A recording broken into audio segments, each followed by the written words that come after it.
오늘 추수감사절에도 주의 말씀으로 큰 은혜가 있기를 바랍니다. 말씀 듣기 전에 아멘 한번 하겠습니다.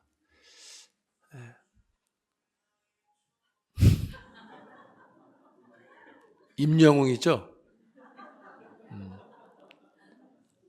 임영웅이 은혜를 주는 게 아니라 예수님이 은혜를 주실 것을 믿습니다.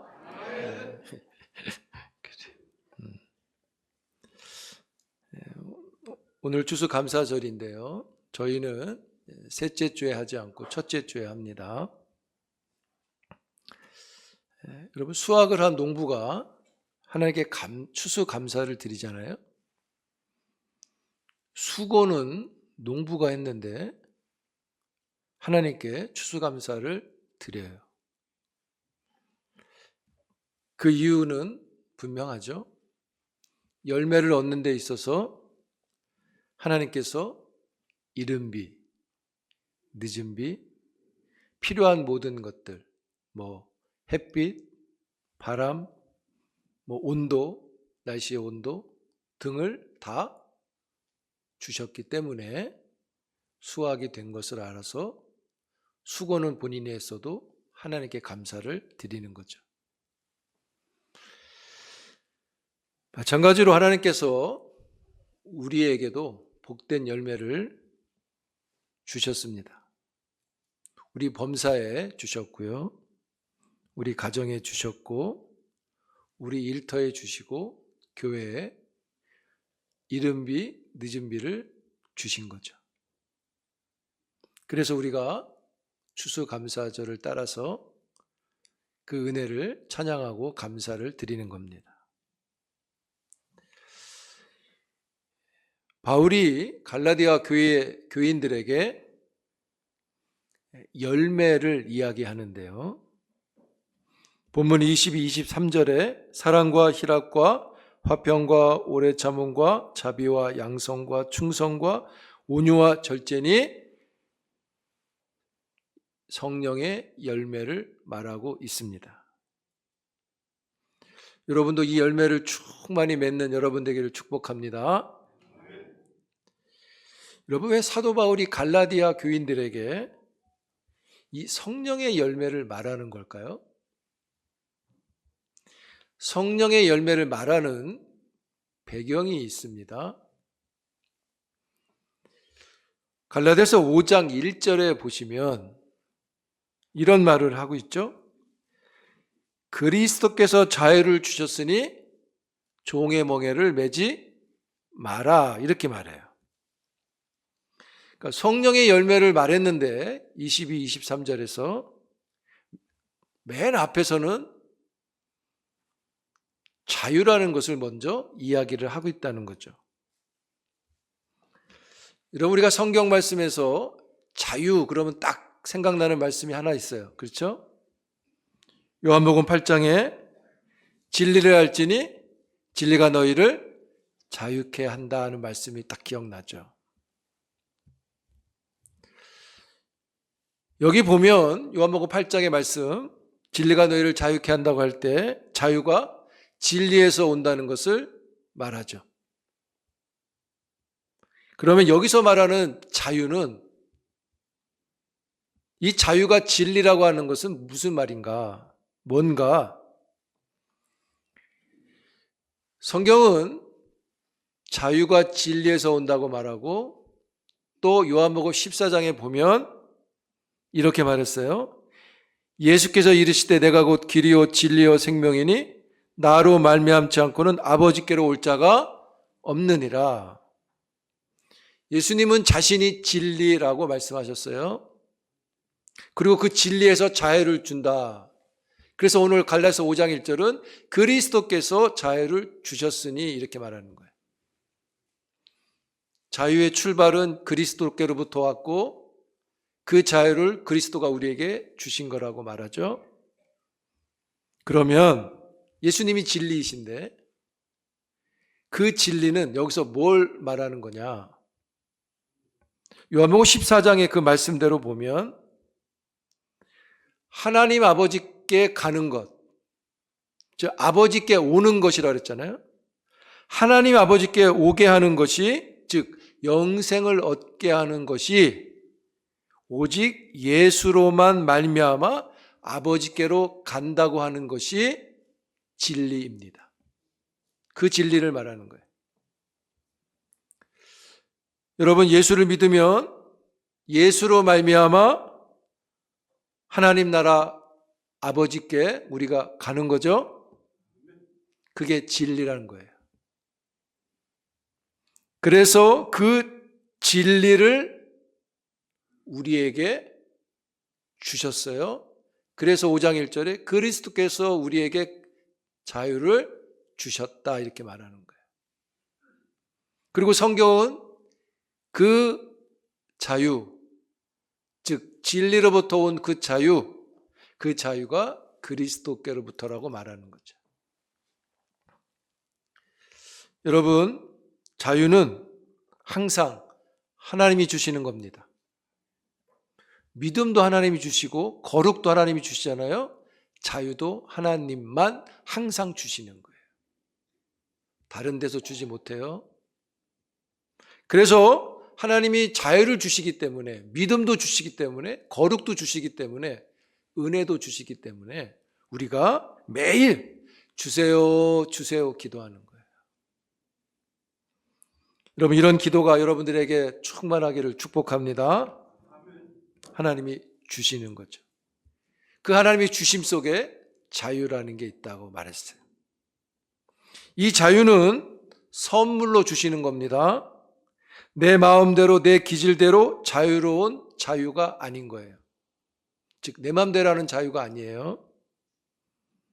여기서 말하는 자유는 성경 신학적으로 말하면 언약적 자유다 이렇게 생각하시면 돼요.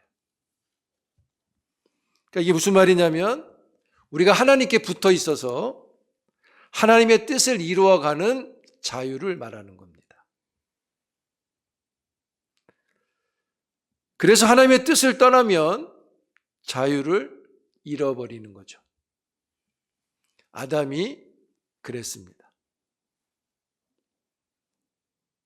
여러분, 우리가 하나님 믿는다고 하면서 어지럽게 살아가면 자유가 없는 거예요. 바울은 이것을 가리켜서 뭐라 그랬냐면 5장 1절에 종의 멍에를 맸다 이렇게 말해요. 종의 멍에를 맨 게 자유롭지 않은 거예요. 무거운 게 메고 있는 거예요. 꼼짝 못하는 거예요. 여러분, 갈라디아 교회에 이런 사람들이 있었다는 거죠. 복음으로 자유를 얻었는데 자꾸만 할례를 말하는 거예요. 할례가 없으면 구원이 아니다 이렇게 자꾸 말하는 거예요. 바울은 이걸 가리켜서 종의 멍에를 맸다 이렇게 말하는 거예요. 그 사람들은 종의 멍에를 메고 있는 거다. 그리고 바울은 이들을 가리켜서 자꾸 다른 거를 가르치니까 10절에 뭐라 그러냐면 이 사람들은 요동하게 하는 사람들이다 이렇게 말하죠.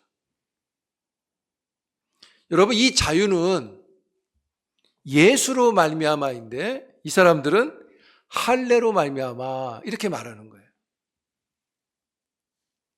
여러분, 율법은 선한 겁니다. 하나님 우리에게 주신 선한 거예요. 그런데 그 율법으로 복음을 거슬리고 있어요. 할례가 없으면 구원이 안 된다고 말하는 거예요. 구원을 받으려면 예수도 믿지만 거기에 뭐가 있어야 된다? 플러스 할례가 있어야 된다는 거예요. 여러분, 율법으로 복음을 거스리는 이 사람들에게 바울은 뭐라 그러냐면 10절에 이 사람들은 심판을 받는다 이렇게 말해요. 여러분, 예를 한번 들어볼게요. 종의 멍에를 맨 사람, 구약에서 우리가 쉽게 생각할 수 있는 사람, 이해할 수 있는 사람 중에 구약으로 보면 사울 왕이 있어요. 여러분, 사울이 왜 다윗을 죽이려고 했을까요? 다윗은 자기한테 사위잖아요, 사위. 여러분, 사이는 가족이에요, 아니에요? 아니에요? 사이가 가족이에요, 아니에요? 반발이래요. 사이가 좀 마음에 안 드시나 보네. 가족이죠, 가족. 같이 밥 먹고 막 그러잖아요. 같이 놀러도 다니고. 근데 자기 가족한테 창을 던진단 말이에요. 그것도 막 2번이나. 그 창이 막 벽에 꽂힐 정도로 세게 던졌잖아요. 여기 몸으로 오면 몸을 관통하는 거잖아요. 가족한테 창을 던집니까? 이게 하나님의 뜻을 거스리는 거잖아요. 이게 종의 멍에를 맨 거예요. 신약으로 말하면 가룟 유다가 있어요. 여러분, 가룟 유다가 예수님 싫어했으면 3년 동안 쫓아다녔겠어요? 그 성격에? 예? 3년을 따라다녔는데, 좋다고 따라다녔는데 예수를 어떻게 했어요? 팔아넘겼어요. 종의 멍에를 맨 거예요. 이런 게 종의 멍에를 메고 있는 거예요. 예수를 따라다녔는데 자유가 없어요. 그래서 그 가룟 유다가 그러잖아요. 향유 옥합을 깰 때 뭐라 그래요? 야, 이거를 예수님께 드리는 것보다 가난한 자에게 주는 게 더 낫겠다, 이렇게 말하죠. 그게 종의 멍에를 맨 거예요. 예수님께 드렸는데 가난한 자에 주는 게 더 좋다고 말하는 그 유다가 종의 멍에를 맨 거예요. 여러분도 이방인 중에 혹 골라본다면 빌라도가 있어요. 빌라도는 예수님이 죄가 없다는 걸 분명히 인식했죠. 본인이 얘기했어요. 근데도 손을 씻고 예수를 넘겨주죠. 죽이라고. 종의 모습을 맨 거예요. 물론 이방인이지만 표현하자면 이게 종의 모습을 맨 거예요. 종의 멍에를 매면 하나님이 정하신 질서를 그게 싫은 거예요. 자기 마음대로 하는 거예요. 그래서 바울은 10절에 이런 사람이 심판을 받는다 말하는 거예요. 그럼 여러분, 반대로 진리의 자유를 가진 사람은 어떤가? 여러분, 자유를 가지면 13절에 보세요. 자유를 가지면 종 노릇을 합니다. 자유를 가진 사람은 종 노릇하게 되어 있어요. 그럼 누구에게 종 노릇하는 거냐? 예수님한테 종 노릇하는 거 아니에요? 13절 뭐라 그랬어요? 형제들에게 종 노릇한다고 되어 있어요. 여러분, 그런 까닭에 자유가 있는 사람, 복음이 있는 사람은 형제를 억압하지 않고 사랑으로 종 노릇합니다. 근데 여러분, 종 노릇이라고 하는 게 자유라고 할 수 있어요? 종 노릇 안에 자유라는 게 보여요? 오히려 반대로 상전 노릇해야 자유로운 거 아니에요? 주인은 좀 마음대로 할 수 있잖아요. 근데 성경은 종 노릇이 자유라고 말해요. 그렇다면 여러분, 종 노릇이 자유로운 사람, 그 사람이야말로 예수로 말미암은 사람인 거죠. 자유가 없는 사람은 종 노릇 대신 뭐예요? 주인 노릇하는 거죠. 상전 노릇한단 말입니다. 남을 억압하고 쪼이고 꼼짝 못하게 해요. 유대 바리새인들이 그랬죠. 지금 갈라디아 교회의 어떤 사람들이 그러죠. 예수 믿고 플러스 할례가 있어야 된다고 말하잖아요. 막 쪼이잖아요, 그 사람들. 여러분, 13절에 보시면 그 자유로 육체의 기회를 삼지 말고 그랬잖아요. 그 자유로 육체의 기회를 삼지 말고, 이 부분을 새한글 성경이라는 게 있는데 여기에는 어떻게 번역했냐면 좀 더 쉽게 이렇게 이해하게 번역해놨어요. 제가 읽어드릴게요. 우리 성경에는 그 자유로 육체의 기회를 삼지 말고, 이 부분을 새한글 성경은 이 자유를 몸뚱이의 욕망을 채울 기회로 삼지 말고 이렇게 해놨어요. 육체의 기회를 여기는 뭐라 그랬어요? 몸뚱이를 위한 기회로 삼지 말고. 더 쉬워요. 그러니까 종의 멍에를 맨 게 뭐냐? 자기 몸뚱이를 위해서 자기 마음을 계속 만족으로 채우려고 한다는 거죠. 자기가 채워져야 되니까 딴 사람들은 그냥 있을 수 없는 거예요. 그들을 계속해서 억압하는 거예요. 나를 섬겨라, 섬겨라 이러는 거죠. 그래서 여러분, 자기 몸뚱이만 추구하는 사람들은 결코 형제에게 종노릇 못합니다. 사랑하는 성도 여러분, 형제에게 종노릇이 자유가 되기를 축복합니다.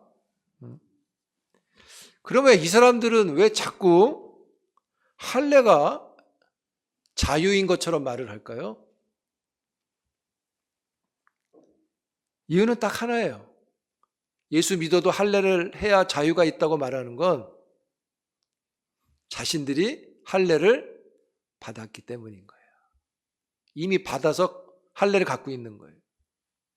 즉 자신들이 너희들보다 우월하다고 말하는 거예요. 그러니까 우리가 너희보다 상전이다 이런 말을 하는 거예요. 상전이고 싶으니까 할례 없는 자들에게 막 뭐라고 하는 거예요. 복음보다 율법을 높이는 거예요. 예를 들어 이런 사람 있잖아요. 누구보다도 자신이 하나님을 더 많이 안다고 말하는 사람이 있어요. 그 막 강조해요. 그래서 어떻다는 거예요? 내가 하나님을 더 많이 하니까 너는 입 닥치고 내 말 들어. 이렇게 억압하는 거예요. 이게 종의 멍에를 맨 거예요. 복음이 보이질 않아요. 사랑하는 성도 여러분, 여러분들은 종의 멍에에서 자유하기를 축복합니다. 그리스도의 자유를 가진 사람은 종노릇이 있는 거예요. 종노릇 하는데 자유롭대요. 근데 여러분, 이게 되나요? 이게 우리가 돼요? 남편이 집에서 종노릇 돼요? 됩니까?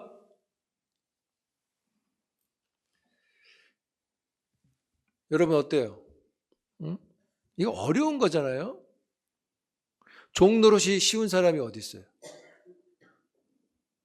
그래서 바울은 이렇게 말을 하는 거예요. 우리 너무 힘드니까 이거 하기가. 5절에 뭐라 그랬냐면, 오늘 본문 5장 5절에 성령으로 믿음을 따라합시다. 성령으로 믿음을 따라 종노릇 하라는 거예요.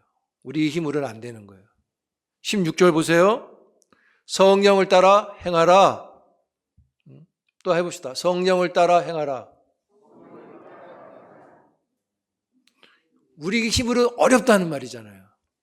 종노릇은 성령을 따라야만 할 수 있는 거예요. 그래서 여러분, 우리가 자꾸 성령을 구하고 또 구하는 거예요. 여러분, 여기 5절에 성령으로 믿음을 따라, 이 말이 성령이면 종노릇은 아주 쉽다 이런 말이 아닙니다. 여기 성령으로 믿음을 따라 종노릇을 하는 게 어떤 건가? 그냥 성령이면 다 되느냐? 그렇지 않아요. 성령으로 믿음을 따라 종노릇하는 게 어떤 건지에 대해서 바울이 이렇게 말해요. 갈라디아서 4장 19절이에요.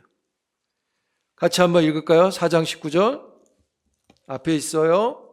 같이 있습니다. 시작. 나의 자녀들아, 너희 속에 그리스도의 형식을 이루기까지 다시 너희를 위하여 해산하는 수고를 하노니. 우리가 그리스도의 형상을 입는 것, 형제에게 종노릇하는 것, 그게 그리스도의 형상을 입는 거예요. 근데 그 일이 어떤 일이냐? 해산의 수고와 같다고 말해요. 여러분, 형제에게 종노릇하는 건 해산의 고통과 같은 거예요. 무슨 말이에요? 엄청나게 어렵다는 거예요. 힘들다는 얘기예요. 그래서 우리가 성령을 구하고 구하는 거예요. 여러분, 임산부가 해산의 고통을 거치고 나서야 그 출산의 기쁨을 막 느낄 수 있잖아요. 애 낳을 때는 막 너무 괴롭잖아요. 해산의 고통 후에 자유가 있어요. 종노릇이 우리에게 자유가 되는 건 그만큼 힘들고 어려운 거예요. 근데 여러분, 이게 복음인 거예요. 그래서 바울은 종노릇해서 나타나는 것들, 종노릇으로 맺어지는 것들을 가리켜서 뭐라 그러냐면 22절에 성령의 열매라고 하는 거예요. 농부의 열매가 아니에요. 목사의 열매가 아니에요. 성령의 열매라고 그랬어요. 그래서 여러분, 종노릇은 하늘에 속한 겁니다. 내가 그냥 힘없어 낮아지는 게 아니에요. 하늘에 속한 것을 하는 겁니다. 사랑하는 성도 여러분, 추수감사절에 질문 하나를 할게요. 여러분, 그리스도께서 주신 자유, 어디에 많이 작동하고 계신가요?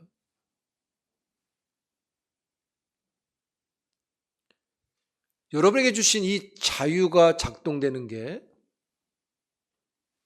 성령의 열매가 되기를 축복합니다.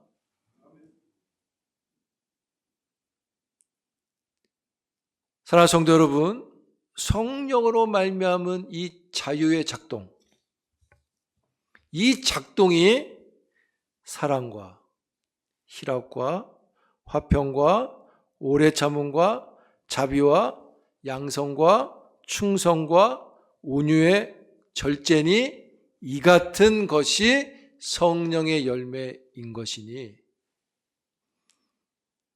우리의 종 노릇이 이런 열매를 맺는 추수의 과정이 되기를 축복합니다.